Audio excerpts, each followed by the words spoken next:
हम बात कर रहे थे 12वें अध्याय के पहले श्लोक की, और पहले श्लोक में अर्जुन ने एक प्रश्न किया जिसका रेफरेंस या लिंक पिछले अध्याय के अंतिम श्लोक से है, यानी 11वें अध्याय के अंतिम श्लोक से। प्रश्न अगर समझ में आ जाए तो उत्तर भी आसानी से समझ में आ जाएगा। प्रश्न को समझने के लिए ये जान लेना एक बार जरूरी होगा कि उस 55वें श्लोक में, लास्ट श्लोक में क्या कहा है जिसके बारे में अर्जुन का प्रश्न है। उस श्लोक के अंतिम 3 शब्द हैं स माम एति, वह मुझे प्राप्त हो जाता है, वह ईश्वर को प्राप्त हो जाता है या उसको ईश्वर प्राप्त हो जाता है, जिस भी तरह से आप समझें। अब प्रश्न है कि कौन प्राप्त हो जाता है ईश्वर को, उसके बारे में 5 बातें इस श्लोक में कही गई। पहली बात, य मत कर्मकृत, जो मेरे लिए कर्मों को करता है। किसके लिए कर्मों को करता है? ईश्वर के लिए। अगर मैं ईश्वर को जानता ही नहीं तो मैं ईश्वर के लिए कर्म भी क्या करूंगा? इसलिए यह जरूरी होगा कि ईश्वर को जान लें, तभी प्रश्न भी समझ में आएगा, तभी उत्तर भी समझ में आएगा। अन्यथा आधी अधूरी बात रह जाएगी, सिर्फ कथा हो जाएगी, बाकी छूट जाएगा। तो पहली बात जो कही कि कौन प्राप्त हो जाता है, उसमें सबसे पहली बात है यह मत कर्मकृत, जो मेरे लिए कर्मों को करता है। यानी पहले मैं ईश्वर को जान लूं तभी मैं उसके लिए कर्म कर पाऊंगा, नहीं तो कोई मीनिंग ही नहीं। दूसरी बात, मत परम है, मेरे परायण है, जिसको मैं जानता ही नहीं मैं उसके परायण भी क्या हो सकता हूं। तो हमारे लिए यह जरूरी है कि हम ईश्वर को जान लें, तभी उसके परायण हो सकेंगे। और तीसरी बात, मत भक्त है, मेरा भक्त है, यानी ईश्वर का भक्त है। अगर मैं ईश्वर को नहीं जानता तो ईश्वर का भक्त भी नहीं हो सकता। ये 3 बातें हैं, जरा रिवाइज करें और बताएं कि ये 3 बातें कौन सी हैं जो जरूरी हैं ईश्वर को प्राप्त करने के लिए। इसके अलावा 2 बातें और हैं, ये 3 बातें कौन सी हैं? मन में बिठाएं, सोचें, जरा विचार करें। पहली है मेरे लिए कर्मों को करने वाला, दूसरी है मेरे परायण, और तीसरा है मेरा भक्त। ये ईश्वर के बारे में 3 चीजें होनी जरूरी हैं। अपने मन में बिठाएं और जरा उत्तर दें कि पहली 3 बातें क्या हैं ईश्वर को प्राप्त होने की। एनीवन? सर, हर चीज में भगवान का रूप देखना, हर पशु पक्षी में भगवान का रूप देखना। दूसरा, कर्म को किसी भी तरीके से बिना इच्छा के करना, ईश्वर के समर्पित करके चलना। तीसरा, जब हमारे कर्म और भाव से ये सब प्रकट होने लग जाए। ये ठीक 3 बातें फिर से एक बार रिवाइज कर दूं, आपने बहुत ठीक कहा। पहली बात है मत कर्म कृत, यानी ईश्वर के लिए सब कर्म करना। ईश्वर को कैसे जानूं? ईशावास्यम इदम सर्वम, यहां जो कुछ है वो ईश्वर में लिपटा हुआ है। यहां से ईश्वर समझ में आएगा। तो मैं बाहर हवा में लिपटा हूं, खाने के पदार्थों में लिपटा हूं, इस दुनिया में लिपटा हूं बाहर से, और अंदर से अपने खून में, मांसपेशियों में, हड्डियों में, बाकी चीजों में लिपटा हूं। ईशावास्यम इदम सर्वम, यहां सब कुछ ईश्वर में लिपटा है। यानी कि मैं जो कुछ हूं मैं ईश्वर में लिपटा हुआ हूं, इसी तरह से बाकी सब भी ईश्वर में लिपटे हुए हैं। तो मेरे बाहर जो कुछ है वो भी ईश्वर है, मेरे अंदर जो कुछ है वो भी ईश्वर है। तो अगर कहा मत कर्म कृत, तो ईश्वर के लिए अगर कर्म करने हैं तो मैं जिसमें लिपटा हूं हवा में लिपटा हूं तो हवा का ध्यान रखना पड़ेगा, खाने में लिपटा हूं तो खाने का ध्यान रखना पड़ेगा, उसको स्वच्छ रखना पड़ेगा, मिट्टी में लिपटा हूं, मिट्टी का इस्तेमाल कर रहा हूं तो उसका ध्यान रखना पड़ेगा, उसके लिए जो कर्म करूंगा वो ईश्वर के लिए ही होंगे, इन सब का ध्यान रखना होगा।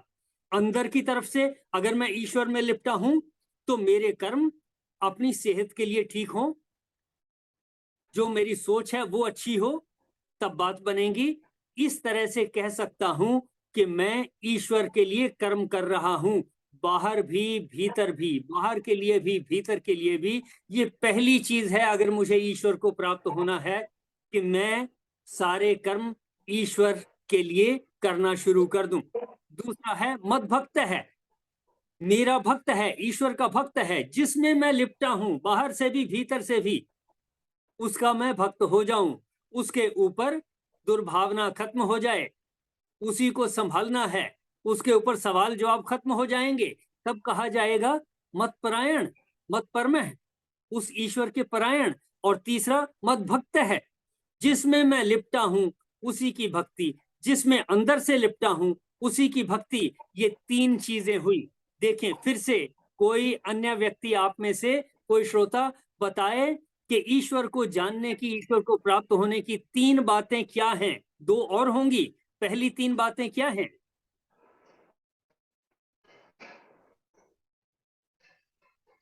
एनीवन?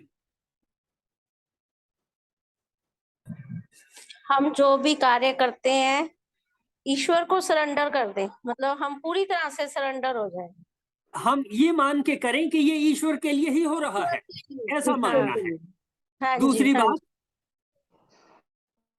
दूसरी बात, हम दूसरी ईश्वर बात के, यह है कि हम बिना फल की इच्छा, ईश्वर के परायण हो जाएं, परायण हो जाए। हाँ जी, यानी उसके अलावा कुछ नहीं है, सब कुछ वही है, सब उसको कुछ बुरा वही। भला ना कहें, हाँ जी, ये ईश्वर के परायण हो जाएगा। और तीसरी बात क्या है? तीसरी बात भक्त है, भक्त हो जाना। हम भक्त हो जाना। हाँ ठीक है, हाँ जी, सही है। भक्त हो जाना, उन ईश्वर के ऊपर क्वेश्चनिंग हमारी खत्म हो जाए कि ईश्वर है भी है या नहीं है, ये सवाल बिल्कुल उठना ठीक। बंद हो जाए। जब हम भक्ति में लीन हो गए तो ये जब चीज हमें खत्म ये हो पता लग गया जिसमें हम लिपटे हैं वो भी ईश्वर है, बाहर से लिपटे जाए। हैं जिसमें वो भी ईश्वर है, अंदर से जिसमें लिपटे हैं वो भी ईश्वर है, सब कुछ हमने इसी सब के लिए करना है, जिसमें हम लिपटे हैं वही ईश्वर है। तो ये तीन बातें तो हो गई। अब दो बातें और हैं ईश्वर को प्राप्त होने की। उन दो बातों में पहली कहा संग वर्जित है, संग वर्जित है, अटैचमेंट वर्जित है। ये चीज अच्छी लगती है, ये बुरी लगती है, ये मुझे पसंद है, ये नापसंद है, ये वर्जित है। तो ईश्वर को प्राप्त होने के लिए तीन बातें पहली हुई। चौथी बात ये हुई कि अटैचमेंट वर्जित है, संग वर्जित है, यानी हमने प्रेफरेंस नहीं बनानी कि ये व्यक्ति अच्छा है, ये व्यक्ति उतना अच्छा नहीं है, ये मेरे पसंद का नहीं है, समथिंग नहीं। इससे हमने बचना है, इस अटैचमेंट से, चाहे व्यक्ति के प्रति हो, चाहे पदार्थों के प्रति हो, चाहे किसी भी तरीके से हो, चाहे सोच के प्रति हो, चाहे मित्र या शत्रु के प्रति हो, हमने इससे बचना है, ये वर्जित है। चार बातें हो गई। पांचवी बात है सर्वभूतेषु निर्वैर है, सर्वभूत प्राणियों के प्रति निर्वैर, यानी उनमें वैर का भाव छोड़ना है, अगर है तो उससे बचना है, जो भी तरीके हम निकालें। अब पूरा एक बार मन में रिवाइज करें कि प्राप्त, ईश्वर को प्राप्त होने के लिए, या ईश्वर हमें प्राप्त हो जाए, पांच बातें कौन सी हुई? पहली बात क्या है? ईश्वर को समर्पित करके हर ईश्वर कार्य को करना है, समझना, ये ईश्वर के कर्म करना, हो जाना है, ईश्वर के लिए कर्म करना, ये पहली बात। दूसरी बात क्या है? ईश्वर सब के जगह परायण हो ईश्वर को जाना। देखना, परायण हो जाना। जाना। ठीक। हाँ और जी। तीसरा ईश्वर मद भक्त है, वाक्यम इदम मद सर्वम, भक्त है, ईश्वर के भक्त हो जाना। भक्त हो ईश्वर जाना। के हाँ जी, भक्त हो जाना। चौथी बात क्या है? चौथी है कि हमें संग वर्जित, मतलब अटैचमेंट नहीं रखनी किसी से वो हाँ, इतना वो नहीं किसी रखना। भी रिश्ते से अटैचमेंट, वर्जित हाँ, है, अटैचमेंट वर्जित है। पांचवा क्या है? और किसी से वैर नहीं निर्वैर, रखना। किसी से निर्वैर। वैर नहीं होना। हाँ जी, ये किसी से पांच वैर ना बातें होना। श्री कृष्ण जी ने कही कि ये 5 बातें जिसमें है वो मुझे प्राप्त हो जाता है। अब अर्जुन का प्रश्न क्या है? अर्जुन कहता है कि जो आपको इस तरीके से प्राप्त होना चाहता है जिसमें ये 5 गुण हैं, और या दूसरे जो आपको अव्यक्त मानते हैं, आप दिखाई नहीं देते, आपके उस रूप की पूजा करना चाहते हैं, आप छुपे हुए हो, उस रूप की पूजा करना चाहते हैं, इन दोनों में बढ़िया कौन है? अब जरा सवाल को अपने मन में बिठाएं कि अर्जुन ने प्रश्न क्या किया। दोबारा से प्रश्न को दोहराना एक बार। हाँ, फिर से सुने। अर्जुन ने कहा कि जो ये 5 बातों से आपको जानते हैं और पूजा करते हैं, कौन सी 5 बातें? फिर से रिवाइज कर लें।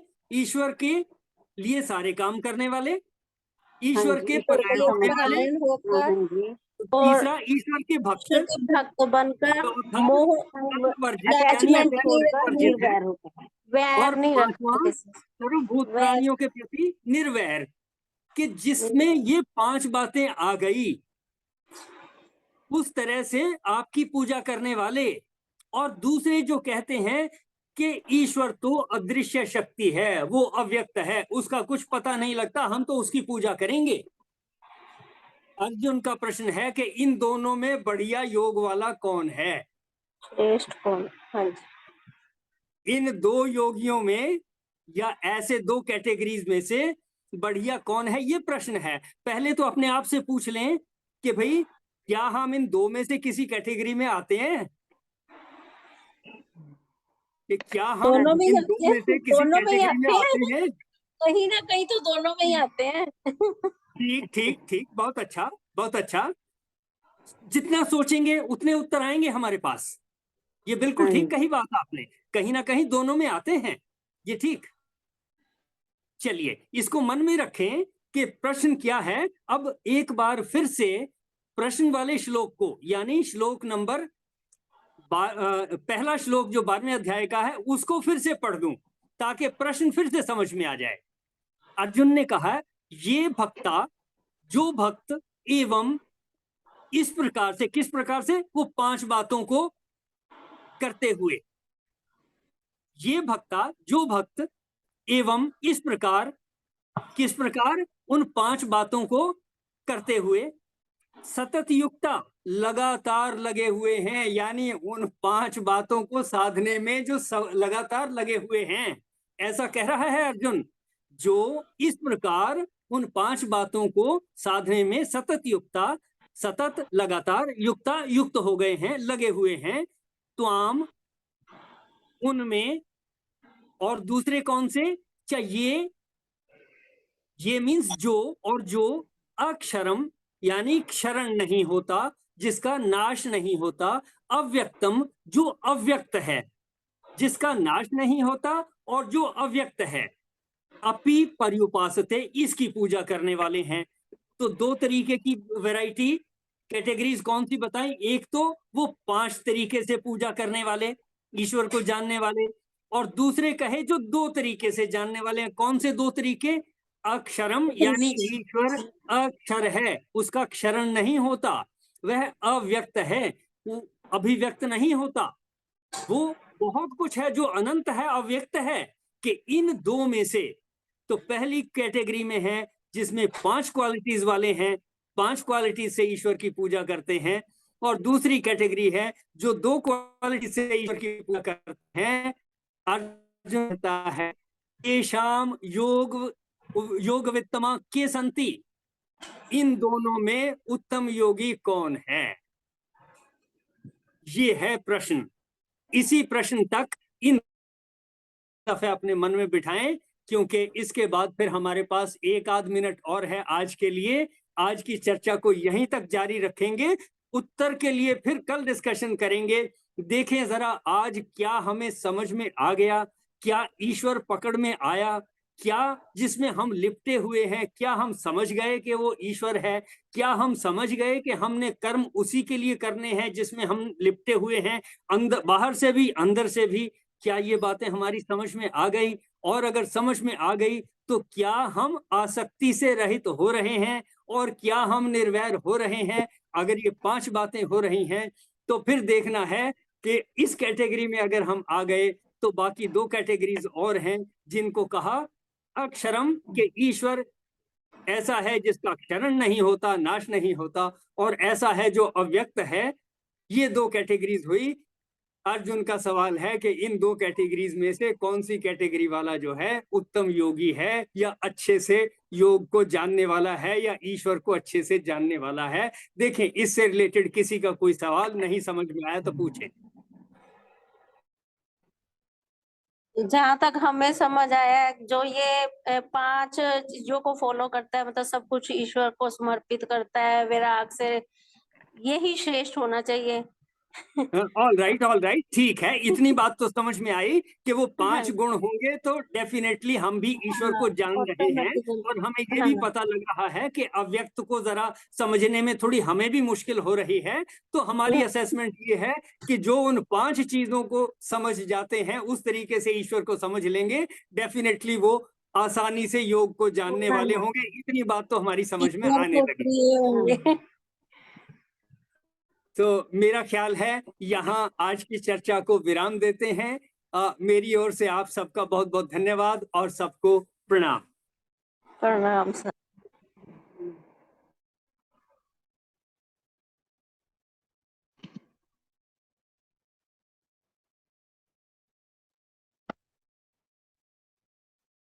प्रणाम भाई साहब।